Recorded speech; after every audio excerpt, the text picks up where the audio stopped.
Hey everybody, welcome to Backseat Sports. I'm Caleb Johnson here with Josh Roloffs. And today we're going to talk about the 6 keys for Nebraska to return to national dominance. Man, it has been a rough few years for the Huskers. 21. Yeah. I can't remember. 21. I was a little too young. Nonetheless, wow, it has been a long time, and we need to do some things to get back into the national prominence, the spotlight, to return to the dominance of college football like we used to be. At least I think we used to be. I saw highlights, but I don't remember it. If you search Husker football, you come up with some highlights. It's pretty good. So the first thing that we need to do is win primetime games. Oh my god! I think we remember the ones that we've lost in the last few years. Yeah, USC, Wisconsin, part 1, part again. 2, Iowa, Ohio State, Washington. So to say the least, it has been rough for us. Whether it was Pelini, Callahan, Mike Riley, it doesn't matter. The primetime games have been the Achilles heel for us these last few years. Yeah, whenever we hit the national ABC, we're just in for a rough ride. So that is the first key. You gotta win the primetime games. So the second thing that we got to do, it's necessary. We need to win the West, get into that title game finally after all these years. Even if we're not winning, we need to be knocking on the door constantly. We should be every year beating Iowa, beating Wisconsin, so that we can be in the driver's seat every year to get to the title game. That's the key. We got them at home this year. The week before Ohio State, we got to win this game against Wisconsin. Yeah, there's some bad blood between the Huskers and the Badgers these last few years. I feel like it's one-sided, though. It's just us being angry at them. It sure is. The top recruiting class is the third thing that the Huskers need to do. We need it. You can't win a ton of games consistently without great recruits.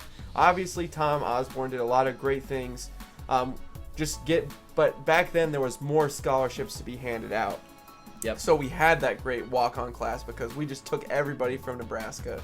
But nowadays, you have to be able to get top-tier talent to win. It is necessary. We'll talk about that, how we need to do that, and how that needs to happen in other videos. The goal is to have a top 10 recruiting class next year. We're in the right spot right now, currently. Yep. And we just need to continue to do that. So the next thing, the fourth thing, is that we need to find an identity as a team. Like, what are we? Are we a West Coast team? Pro style? Option? Yeah, do we run the option? What do we do? We don't know. Defensively, are we 3-4?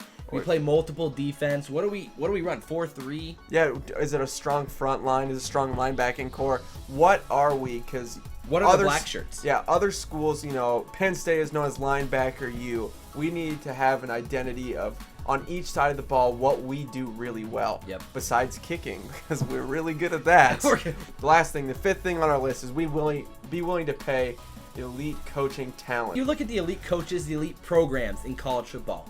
They are paying $3, $4, $5, $6, $7, $8 million a year for coaches. Currently, Mike Riley's around $2 million. Yeah, I think roughly it's like $2 million for as a head coach. Diaco's getting paid, I think, $500K this year. Yeah, almost $6. Which was one of the highest Nebraska's ever paid. I want to say it is the highest Nebraska's ever paid.